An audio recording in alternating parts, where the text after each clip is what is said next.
Hey everybody, Dr. Kevin Hyde here with Pinellasanxietyspecialists. It's day 26 of the 30 days of live videos, and today it's going to be a little bit of a takeoff on what I talked about last time, which was New Year's resolutions, and today I want to talk about habits in general, because habits are something that actually dictate about around 40% of everything we do every day is by habit.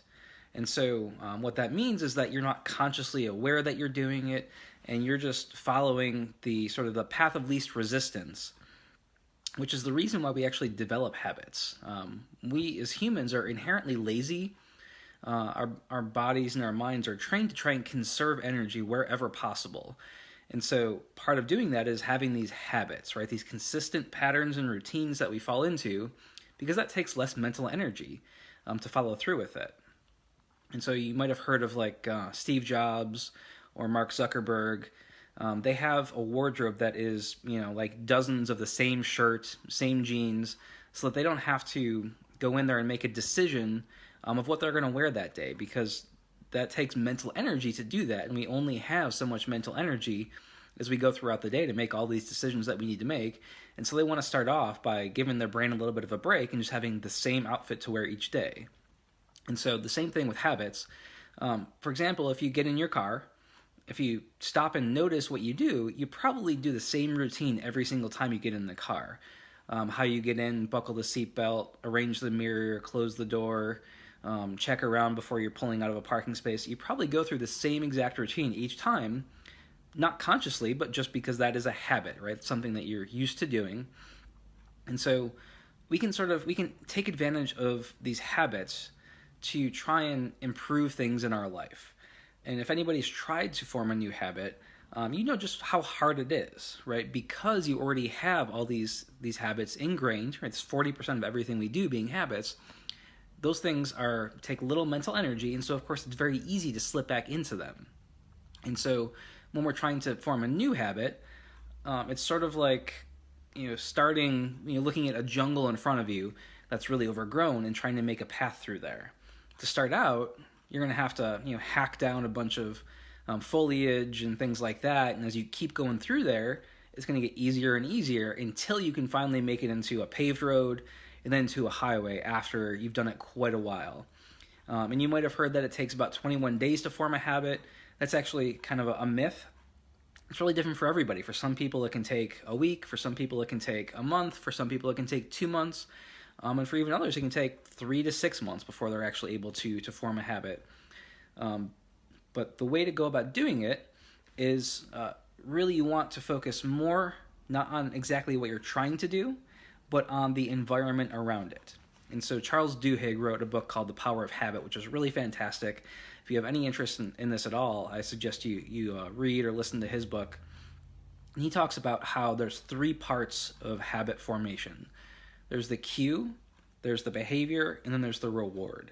And so we tend to, when we're trying to make changes, we tend to focus on the behavior that we want to change. We want to eat healthier, we want to exercise, we want to quit smoking, quit drinking, any of those things, which are the behavior.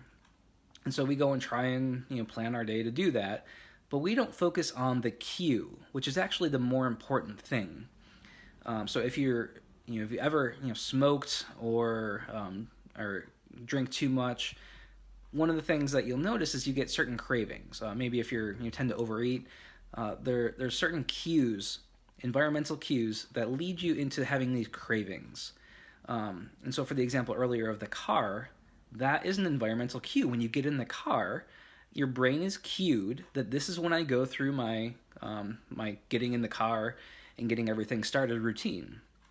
So that cue of getting in the car leads to that behavior of going through, putting your seatbelt on, adjusting the mirrors, and then the reward is that it's low energy and you're able to go forward with your day.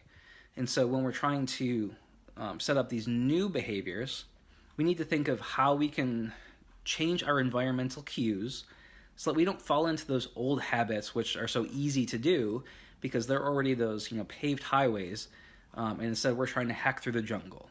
So if you tend to eat a lot of junk food, The cue for that would be, say you're watching TV, you get the craving, and you have the junk food available, so you go and pick it up because it's, exactly where it is.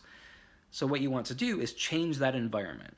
You want to either not have the junk food in the house, or you want to move it to a place that's going to require you to maybe get into a step ladder to go above the fridge to get it, and instead have apples, grapes, bananas, other fruits readily available where you can see them. And what you're trying to do is break the old environmental cue of going right into the cabinet and being able to get those chips very easily, and creating the new cue of, hey, I'm seeing some fruit here. Oh yeah, my new behavior I want to do is eating the fruit. And the reward would be enjoying the fruit, right? Just savoring the taste and enjoying that little natural sweetness for whatever it might be.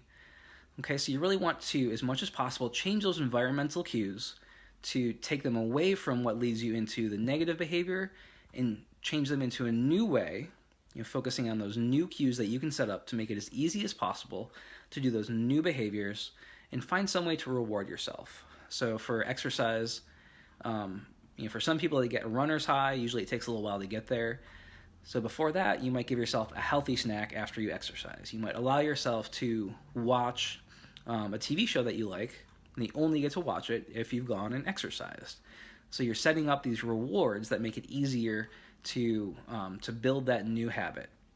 And that's sort of, again, that's helping you to hack your way through the jungle, to make that pathway into something that is easier to get through, takes less effort the next time you do it. So hope that's helpful. Again, I just want you to think about any changes you want to make. Think about how you can set up the environment in a way that's going to cue you in a positive way. And then think of those rewards that you want to give yourself that are going to help make it easier to continue down that path. All right, if you guys have any questions, please leave them below. Shoot me a message. Would love to talk about it. And of course, this is one of the things that I work on with most of my patients, is trying to come up with these new habits to promote a healthier lifestyle, both physically and mentally. So if that might be of interest to you, reach out. We can have a free call to see what that might look like for you. Hope you guys have a good day, and I will talk to you tomorrow.